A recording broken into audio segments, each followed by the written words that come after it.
Hi, this section will cover paragraph 15 that goes over closing costs and who pays for them.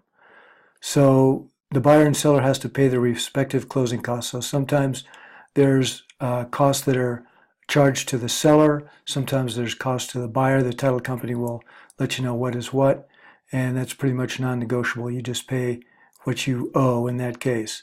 The closing services fee is the one that pays the title company. And you can negotiate this out depending on the market.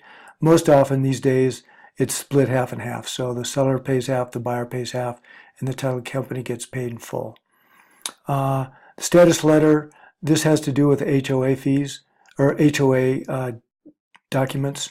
And 14 days prior to closing, the seller agrees to make sure that the association papers are handed to the buyer. And any fees incident to that must be paid by, generally that will be paid by the seller as well. The local transfer tax doesn't seem to exist, but we've got several of them. There's a transfer tax on the sale of a property, the private transfer fee, and water transfer fees. Check with your title company about that. Most of the time we just leave those blank because they don't apply.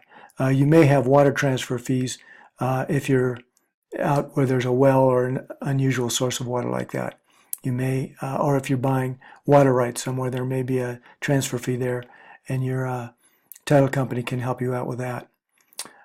Sales and use tax, generally we don't have any of that applying for a house sale as well, but if there is something, here's where you put in who's going to pay for it. This 15.8 section is new in 2019. It did not exist previously, and it has to do with foreign sellers. So the IRS can require a substantial portion of the seller's proceeds be withheld after closing when the seller is a foreign person. So that makes it possible for the IRS to make sure they're paid, and the seller has to check that yes, they are a foreign person, and if withholding is required, they authorize the closing company to withhold that amount from the seller's proceeds. So the seller should inquire with seller's tax advisor to determine if withholding applies or if exemption exists. Most of the time you're not dealing with a foreign entity selling you the property, so this will not apply. But if it does, it's on the seller to make sure they comply with the IRS rules. There is also Colorado rules from the Colorado Department of Revenue, similar kind of thing. If the seller will not be a Colorado resident after the closing, maybe they're not a Colorado resident now, they agree to cooperate to provide any reasonably requested documents to verify the seller's status.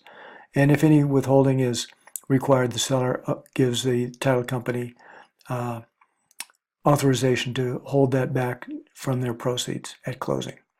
So that's it on paying for the closing costs.